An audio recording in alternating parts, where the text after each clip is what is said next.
नमस्कार, मैं सुनीली आप सभी का प्लैनेट टू सोल एस्ट्रोलॉजी में हार्दिक स्वागत करती हूँ। केतु का कन्या राशि में भ्रमण। मैंने राहु का जो मीन राशि में भ्रमण होने वाला है उसका वीडियो बनाया है और मैं आशा रखती हूँ कि आपने अवश्य वह वीडियो देखा है। अगर नहीं देखा है तो आप कृपया मेरी चैनल पर जाइए और वो वीडियो देखिए। और ये सेम वीडियो इंग्लिश में भी बनाया हुआ है, तो आप ज़रूर मेरे चैनल पर जाइए और वह वीडियो देखिए। केतु जो कि कन्या राशि में भ्रमण करने वाला है। कन्या राशि जो पृथ्वी तत्व की राशि है, यानी कि वायु तत्व में से पृथ्वी तत्व में यह केतु का भ्रमण होने वाला है। तो कैसा होता है कि वायु और पृथ्वी वैसे तो एक दूसरे के साथ थोड़ा कंपैटिबिलिटी रखते हैं, परंतु वायु जो है वह तीव्र वेग गति वाला है और जो पृथ्वी तत्व है वो सोच समझ के काम करने वाला है, बुद्धिपूर्वक काम करने वाला है। तो जब केतु जैसा ग्रह वायु ये यानी तुला राशि में, और तुला राशि जो शुक्र की राशि है वह एक मॉइस्ट वाली राशि, यानी कि वहाँ पर शुक्र का जो एक आर्द्रता है, यानी कि जो एक गीलापन है, गीलापन हम लोग यहाँ पर इमोशनल बोल सकते हैं, या तो एक सत्सद विवेक बुद्धि के साथ एक अच्छे विचार, या तो एक ममता भरे विचारों से किसी बारे में सोचना, यह भी तुला राशि में देखा गया है। परंतु तुला राशि क्या थी कि वह लग्न की भी राशि थी, मतलब काल पुरुष के कुंडले अनुसार सप्तम भाव में तुला राशि आती है। तो केतु वहाँ पर कई लोगों को प्लस माइनस सभी इफ़ेक्ट दे रहा है और दे चुका है। तो जब ये कन्या राशि में आ रहा है तो कन्या राशि काल पुरुष कुंडली अनुसार छठे भाव में विराजमान राशि है। तो सबसे प्रथम हम सभी ने यही ध्यान रखना है, चाहे कोई भी आपका लग्न हो, कोई भी आपकी राशि हो, पहले तो ये ध्यान रखना है कि हम सभी का छठा भाव जो है वह जागृत हो रहा है यहाँ पर काल पुरुष की। यानी कि आप अगर मेष लग्न से अपनी कुंडली रख दोगे और सभी प्लैनेट्स को आप जो भी आपकी कुंडली हो वह उस प्रकार से रचना कर दोगे, तो छठे भाव में जो भ्रमण होने वाला है वो छठे भाव में केतु आ जाएगा और 12वें भाव में राहु आ जाएगा। तो छठा भाव जो है वह रोज़मर्रा के कामकाज का है। आप जो डेली नौकरी के लिए जाते हो, व्यवसाय के लिए जाते हो, सहकर्मियों से मिलते हो, सबॉर्डिनेट से मिलते हो, अपने कामकाज की जगह का आपका जो डेस्क है, आप जो सैलरी लेते हो, आपके अगर कोई कोर्ट केसेस चल रहे हैं, या तो प्रॉपर्टी रिलेटेड डीलिंग्स चल रही है, या तो आपने लोन ले रखा है, या तो लोन दे रखा है, आपने कोई अर्जी की हुई है बैंक में या तो कोई फिनांस कंपनी में, तो ये सभी जो है हम छठे भाव से देखते हैं। उसके अलावा छठा भाव जो है वह शत्रुता का भी भाव है। कई लोग बोलते हैं कि गुप्त शत्रु यहाँ है और जो खुले शत्रु है वह यहाँ है, और गुप्त शत्रु 12वें भाव में। ऐसा नहीं है, दोनों भाव में आप शत्रु देख सकते हो, परंतु 12th हाउस में क्या होता है कि जो हित शत्रु है वो ज़्यादा देखे जाते हैं। परंतु मेरे अनुभव में मुझे ऐसा आया है कि छठे भाव से भी हित शत्रु देखे जाते हैं, वो जो आपके साथ बहुत अच्छा व्यवहार करते, आपके साथ अच्छे रहते, परंतु आपकी प्रगति या तो आपकी लौकिकता देखकर शायद कई बार एक मनुष्य स्वभाव अनुसार वह डाइजेस्ट नहीं कर पाते हैं, और कई बार जेलसी आप बोल सकते हो, मतलब जैसे बोलते हैं ना राग द्वेष माया मत्सर, इन सभी का हम सभी को सामना करना पड़ता है। कोई एक जने की यह बात नहीं है, यह एक जीवन चक्र है, क्योंकि हम लोग मनुष्य पैदा हुए। इसीलिए मैं हमेशा बोलती हूँ कि अपनी मानसिकता को जब तक आप सुधारोगे नहीं, तब तक किसी भी स्पिरिचुअल प्लेसेस में आप चले जाओ, कोई भी मंदिर में आप जहाँ पर भी आपका पूजा स्थल है वहाँ पर चले जाओ, नतमस्तक हो जाओ, मैं यहाँ होके आई, मैं वहाँ होके आया, कोई आपको फ़ायदा होने वाला है जब तक आपका मन का शुद्धिकरण नहीं होता है, तब तक आपका जो आवरण है उसका शुद्धिकरण होना बहुत ज़्यादा मुश्किल है। और जो केतु ग्रह है उसमें आपका अंदर से बाहर शुद्धिकरण करने की क्षमता है, बहुत स्ट्रॉन्ग कैपेसिटी यह केतु दर्शाता है। तो कन्या राशि जो कि पृथ्वी तत्व की राशि और बुध की राशि है, तो वहाँ पर केतु होने से क्या होता है कि आपका जो एक लॉजिक पावर है, जो आपका मार्मिकता से आप जो चीज़ें सोचते हो और जो एक तत्व से आप मतलब तत्व को बीच में रख कर सोचते हो कि यह क्या सही है मेरे लिए, क्या गलत है, या किसी और को जब आप एक एडवाइस देते हो, सलाह देते हो, तो उस समय में यह केतु बुध बहुत ज़्यादा काम करते हैं। दूसरी बात है कि जो ज्योतिष से जुड़े हुए लोग हैं, जो अकल्ट साइंस से जुड़े हुए लोग हैं, जो जो मतलब जो एक एस्ट्रोनॉमी भूगोल जो एक गैलेक्सी यानी आकाश तत्व में जो लोग बहुत ही ज़्यादा रस रखते हैं, जिनको बहुत ज़्यादा पसंद है, वो सभी के लिए यह बुध और केतु जो है वह बहुत ज़्यादा अच्छा फल प्रदान करने वाला है। क्योंकि जब बुध और केतु एक साथ आते हैं तो आपके लॉजिक पावर, आपकी तर्क शक्ति, आपकी एक इंट्यूशन पावर, क्योंकि केतु जो है वो जो तर्क शक्ति में से जो आपकी इंट्यूशन पावर है, जो सकारात्मक ऊर्जा है, जो आप में आंतरिक तौर पर, अंदरूनी तौर पर जो एक इनबिल्ट एक डिविनिटी पावर है, जो एक बहुत अच्छी एक जिसको हम लोग बोलते हैं ना कि एक अंदरूनी शक्ति है, जो कि कई बार बोलते हैं ना इसने ये बोल दिया तो सच हो गया, तो केतु में यह ताकत है आपको यह प्रदान करने की। तो अगर आप अपने लॉजिक पावर को ठीक तरीके से इस्तेमाल करेंगे, अच्छे पढ़ाई करेंगे, चाहे आप ज्योतिष में हो या तो कोई रिसर्च में हो या तो आप नॉर्मल अगर अपनी एकेडमिक स्टडीज़ में हो, तो यह एक अच्छा पीरियड है कि यह केतु की सहाय से बुध निखर सकता है। परंतु आप अगर गलत राह से सोचते हो, जल्दी फल चाहिए, फटाफट रॉन्ग वे में जाकर कुछ चीज़ें हासिल करना चाहोगे, तो यह केतु आपको उल्टा प्रभाव यानी कि बहुत कोई नुकसान नहीं है, परंतु आपको गलत अनुभव आने की संभावनाएं यहाँ पर बढ़ जाती है कि भाई मेरा तो कुछ हुआ ही नहीं, मेरा कुछ हो नहीं रहा है, कैसे जाएंगे, कैसे आगे बढ़ेंगे, ये सभी चीज़ें यहाँ ध्यान में लेनी है। कन्या राशि जो है वह बुध की राशि है, तर्क शक्ति की राशि है, एक कॉमर्स की राशि है, यानी कि वाणिज्य में जो इंटरेस्ट रखते हैं उनकी एक राशि है। तो उनको कैसे है, बिज़नेस में रुचि होती है, अपना कुछ काम व्यवसाय करने में रुचि होती है।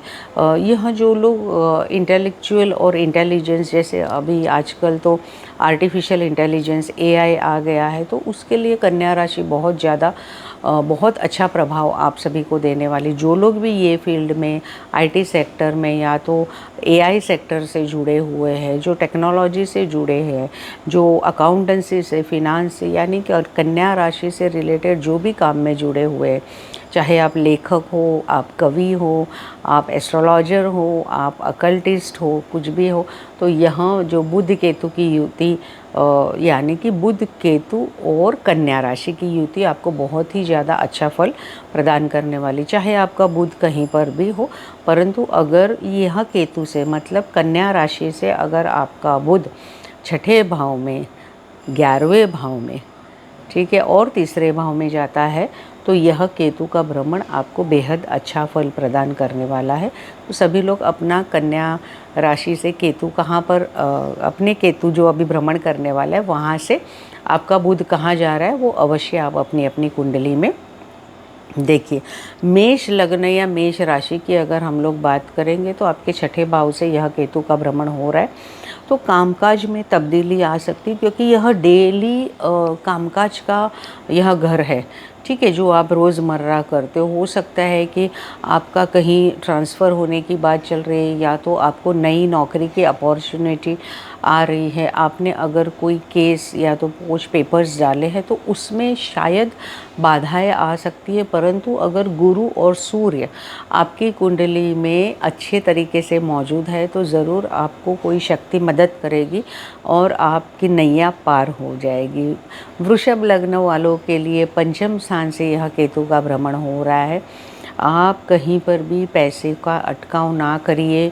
शेयर मार्केट है, जो म्यूचुअल फंड्स आपके अगर रूटीन तौर पर चल रहे हैं उसके लिए कोई दिक्कत नहीं है, परंतु नए सिरे से अगर आप कुछ इन्वेस्टमेंट करना चाहते हो तो यह कोई ज़्यादा अच्छा समय नहीं है। हो सकता है कि यह केतु आपको लुभावने चीज़ें दिखा सकता है, परंतु अल्टीमेटली यह नुकसान भी करवा सकता है।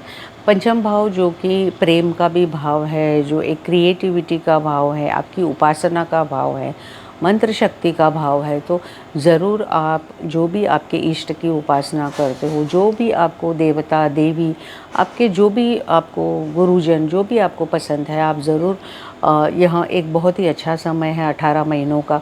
उसके बाद भी, उसके पहले भी करना चाहिए, परंतु ये स्पेसिफिक जो पीरियड है वह आपको बहुत ही अच्छा फल प्रदान करने वाला है। और आपकी जो आंतरिक शक्ति है, एक अंतस्फूर्त कला है, जो आपकी इंट्यूशन पावर जिसे बोलते, एक फोरसीन करना, कोई चीज़ों को दूरदृष्टि से देख लेना, या तो पहले से ही आभास हो जाना किसी चीज़ों का, तो यह वृषभ लग्न या तो वृषभ राशि वालों के लिए बहुत अच्छा समय है।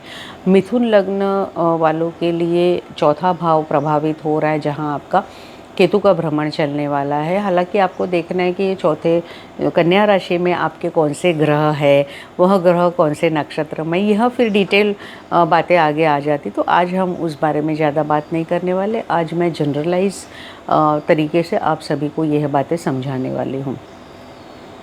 तो कहीं ना कहीं यह जो केतु है वह चौथे भाव में आकर ज़रूर आपको अपनी जगह से दूसरी जगह में भेजने वाला है। अगर आप रेंटेड प्लेसेस में रह रहे हैं तो हो सकता है कि आप कोई नई जगह देख रहे हो जो ज़्यादा अच्छा आपको फल प्रदान करने वाली है। आपको अपनी सेहत का ख्याल रखना है। उसके अलावा आपने जो आपके आस पड़ोस के लोग हैं उनके साथ भी एक अच्छा अपने रैपो बनाए रखना है, ताकि कुछ ना कुछ करके आपको मतलब कोई अनसीन या तो अनप्रेडिक्टेड चीज़ों का सामना ना करना पड़े। आपने अगर कुछ वीज़ा के लिए अप्लाई किया, क्योंकि चौथा भाव जो है जहाँ पर केतु है वह कोई वीज़ा का काम नहीं करता है, परंतु वो बुध की राशि में है, तो बुध पेपर वर्क को इंगित करता है। तो ज़रूर यह बुध आपको एक अच्छे तरीके से फल दे सकता है कि इस व्यक्ति का पेपर वर्क आगे बढ़ेगा। और अगर आप डॉक्टरी पढ़ाई कर रहे हो या तो आप हीलिंग से रिलेटेड हो, तो यह एक बहुत अच्छा फेज़ है जहाँ पर एडमिशन या तो जो भी आप चाहते हो, या तो एक अच्छा फेज़ पढ़ाई के लिए भी आपको यह मिलने वाला है। कर्क लग्न वालों के लिए तीसरा भाव जो है आपका एक्टिवेट हो रहा है यह केतु के भ्रमण के कारण। तो तीसरे भाव से हम लोग हमारे सहज यानी कि सहज भाव है जहाँ पर हम एक हमारे भाई बहनों को देखते हैं, हमारे सिबलिंग्स को देखते हैं। तीसरा भाव एक ब्रह्म मुहूर्त का भाव है, डीप अध्ययन का भाव है। तो केतु यहाँ पर आकर के हो सकता है कि आपको बाहरी दुनिया से अलिप्त कर देगा और आपको एक अंतर्स्फूर्त कला देगा, जहाँ से आपकी जो साधना उपासना, क्योंकि यह अष्टम से अष्टम भाव है, तो हो सकता है कि आपको अचानक से रुचि कम होने लगे, आप अध्यात्म की ओर ज़्यादा बढ़ जाए, आप अपने शरीर पर ज़्यादा ध्यान दे रहे हो, आप अपने मन की वृत्तियों पर ज़्यादा ध्यान दे रहे हो, और आप हो सकता है कि आपकी तरफ से अनजाने या जाने आपके भाई बहनों को भी इस पीरियड दरमियान मदद मिल सकती, हो सकता है उनको सबसे ज़्यादा आपकी इस टाइम में ज़रूरत महसूस हो सकती है, जो कि आपको उनके साथ एक रिश्ता, जो अगर कुछ अनबन है या तो कुछ है, तो यह अच्छा रिश्ता निभाने में भी यह कारागिर सिद्ध हो सकता है। तो यह कर्क वालों के लिए यह भ्रमण इस तरीके से फल देने वाला है, क्योंकि क्या है कि ये जो केतु है वह एक तो मंगल की शक्ति से जा रहा है हम सभी के लिए, नक्षत्र अनुसार मैं बात कर रही हूँ, तो मंगल की शक्ति से जाने वाला है। उसके बाद यहाँ कहीं ना कहीं सूर्य की शक्ति भी इसको कहीं ना कहीं प्रदान होने वाली है, चंद्र की शक्ति यहाँ पर प्रदान होने वाली है, जैसे कि हस्त नक्षत्र से भी यह आगे चल के जाने वाला है। तो यह एक ऐसा दौर होने वाला है कि मानसिक तौर पर आप कमज़ोर भी हो सकते हो। यह सिर्फ कर्क वालों के लिए बात नहीं, हम सभी के लिए है कि हो सकता है जब भी एक डार्क मून यानी अमावस, पूर्णिमा या ऐसा कुछ दिन आता है जब अगर आपके खुद के चंद्र के ऊपर से यह केतु का भ्रमण है, तो आपको गिव अप नहीं करना है कोई भी चीज़ों के लिए कि नहीं मुझसे नहीं हो रहा है, मैं नहीं करूँगा, मैं नहीं करूँगी, ऐसा नहीं करना है। यह आपकी परीक्षा के दिन है, तो यह अवश्य आपने पास होना है। इसमें कोई दो राय नहीं है कि आप इसमें से भी निकल जाओगे। जो सिंह लग्न वालों की कुंडली है, उनका ये सेकंड हाउस दूसरे भाव में से केतु का भ्रमण है, तो अगर कुछ पैसों का अटकाव कहीं पर आपका हो रखा है तो यह ज़रूर आपके पैसों को रिलीज़ करवाएगा, या तो उसकी चैनल ओपन कर देगा कि भाई चलो इतने समय से बात अटक रखी है तो थोड़ी तो बात आगे बढ़ रही है। परिवार के साथ अच्छा मेल जोल बढ़ाए रखे। हो सकता है कुछ अनबन परिवार में हो सकती है। परिवारों के साथ कोई एक धार्मिक स्थल पर भी मुलाकात करके आइए ज़रूर। इस दरमियान तो आपके लिए काफ़ी अच्छा रहेगा। कोई अगर आप परीक्षा देने वाले हो तो भी एक यह समय अच्छा है। प्रॉपर्टी रिलेटेड, एंसेस्टरल प्रॉपर्टी रिलेटेड, आपके जो जमा पूंजी है उसके रिलेटेड अगर कोई निर्णय लेने हैं तो आप अच्छे तरीके से किसी के एडवाइस के अलावा कोई भी बिना एडवाइस के बिना कोई भी निर्णय मत लेना, क्योंकि हो सकता है कि आपके निर्णय गलत हो जाए। जो सिंह लग्न वाले जो कन्या लग्न वाले हैं, उनके लग्न में से ही यह केतु का भ्रमण होने वाला है। तो जैसे कि आपके स्वभाव में बदलाव हो जाएगा, हो सकता है कि मूड स्विंग हो जाए, अभी आपको रुचि हो रही है कोई चीज़ों में, अभी नहीं हो रही है, या तो बहुत जल्दी आप त्वरित गुस्सा हो जाते हो, बहुत जल्दी आनंदित हो जाते हो। तो इस तरीके से आप अपने स्वभाव में बदलाव महसूस कर सकते हो। लेकिन एक है कि आपकी जो बुद्धि क्षमता है वो अगर 10% है, 20% है, तो इस दरमियान वह 50 to 60% तक आ जाएगी। और अगर आपकी खुद की कुंडली में अगर बुध बहुत ही अच्छा है तो फिर 80-90% भी आपकी बुद्धि क्षमता बढ़ जाएगी, और ये एक प्रोफेशनली आपको अपलिफ्टमेंट दे सकता है। एक करियर ग्राफ आपका एक अच्छे मकाम पर पहुंचने की बहुत ज़्यादा संभावनाएं बढ़ जाती है। अपने स्पाउस के साथ में यहाँ पर अच्छे से साझेदारी रखिए, अच्छा वर्तन करिए, अच्छा वर्तन रखिए,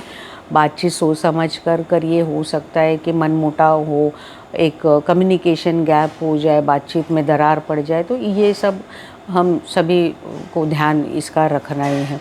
तुला लग्न वालों के लिए यह 12वें स्थान से आपका जो है केतु का भ्रमण होने वाला है, तो बहुत सारे प्रवास होने वाले हैं, बहुत सारे ट्रैवल्स होने वाले हैं। धार्मिक स्थलों पर आप मुलाकात करोगे, धर्म गुरुओं से, या तो स्पिरिचुअली जो एलिवेटेड लोग हैं उनसे आपकी मुलाकात हो सकता है कि आप कोई गुरु बना रहे हो, आपको गुरु दीक्षा मिल रही है।